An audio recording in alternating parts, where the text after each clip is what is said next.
21 दिसंबर को तेल अवीव का आसमान थर्रा रहा था।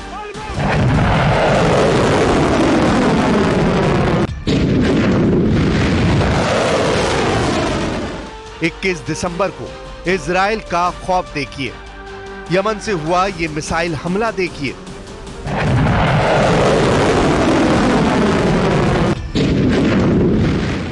क्योंकि ये मिसाइल अटैक नेतन्याहू बार बार अपनी टीवी स्क्रीन पर देख रहे हैं। नेतन्याहू देखकर हैरान है कि यमन के हूती इतना सटीक हमला कैसे कर सकते हैं। नेतन्याहू बेचैन है कि अगला हमला हुआ तो इजराइल को कैसे बचाएंगे।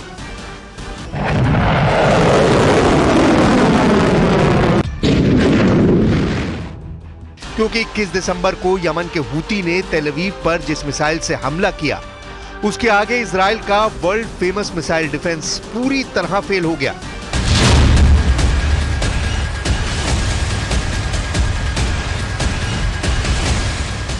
क्योंकि यमन की हाइपरसोनिक मिसाइल तेल अवीव पर ऐसी गिरी कि धमाका व्हाइट हाउस में भी सुना गया।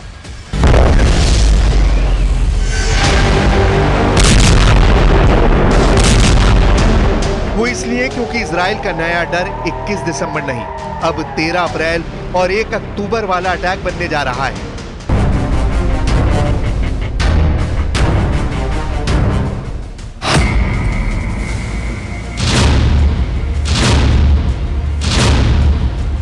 तेरह अप्रैल 2024 को इजराइल पर 300 ड्रोन और मिसाइलों से हमला हुआ था, तो 1 अक्टूबर 2024 को ईरान ने इजराइल पर 200 बैलिस्टिक मिसाइल फायर की थी।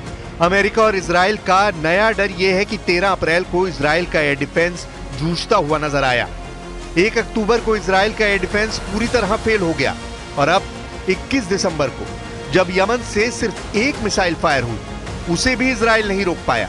डर यह है कि ईरान ने 13 अप्रैल और 1 अक्टूबर को जो हमला किया, उससे सबक लेकर ईरान ने इजराइल के एयर डिफेंस और मिसाइल डिफेंस की पूरी जानकारी यमन के हूती लड़ाकों तक पहुंचा दी।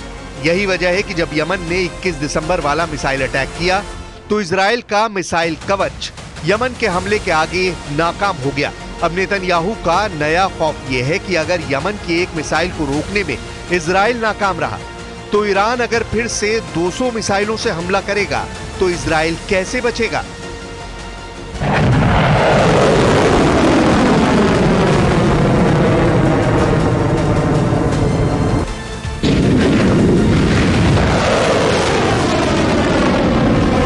איננו מסירים את עינינו מאיראן שמאיימת להשמיד אותנו, ואנחנו נחושים למנוע מאיראן להשיג נשק גרעיני וגם נשק אחר שיכול לאיים על ערינו ועל יישובינו.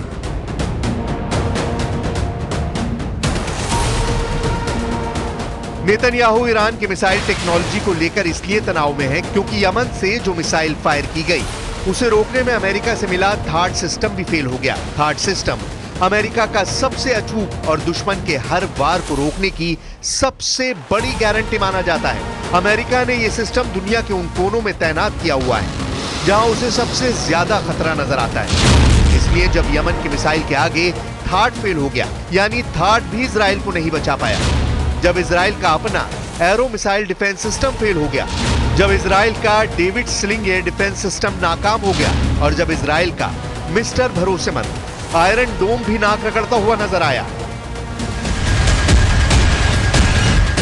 डर है कि अगर ईरान ने सैकड़ों मिसाइल फिर से एक साथ फायर की तो दुनिया का कोई भी एयर डिफेंस सिस्टम इजराइल को नहीं बचा पाएगा। वो घुटनों के बल बैठने पर मजबूर हो जाएगा। ईरान बार बार बता रहा है कि उसकी मिसाइल पावर को हल्के में न लिया जाए क्योंकि वो इजराइल से बदला जरूर लेगा, इसमें कोई गुंजाइश नहीं है। ईरान ऑपरेशन ट्रू प्रॉमिस का तीसरा संस्करण बार बार रिलीज करने का दावा कर रहा है। नेतन्याहू और उनका वॉर कैबिनेट इसी खौफ को लेकर बहुत ज्यादा बेबस नजर आ रहा है। हालांकि ईरान ने भी कह दिया है कि यमन के हूती हो या हिजबुल्ला, वो उनकी मदद नहीं करता, उनकी अपनी ताकत है जिसके आगे इजराइल हारा हुआ नजर आने लगा है।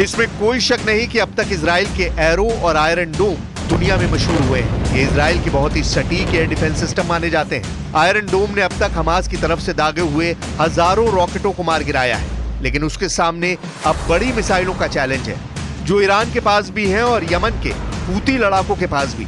जब से 21 दिसंबर वाले हमले ने इजराइल की मिसाइल डिफेंस को पंचर किया है, ईरान का हौसला भी बढ़ा है और यमन का जोश भी। दोनों के पास बैलिस्टिक मिसाइल है जो इजराइल को अपनी रेंज में रखती है।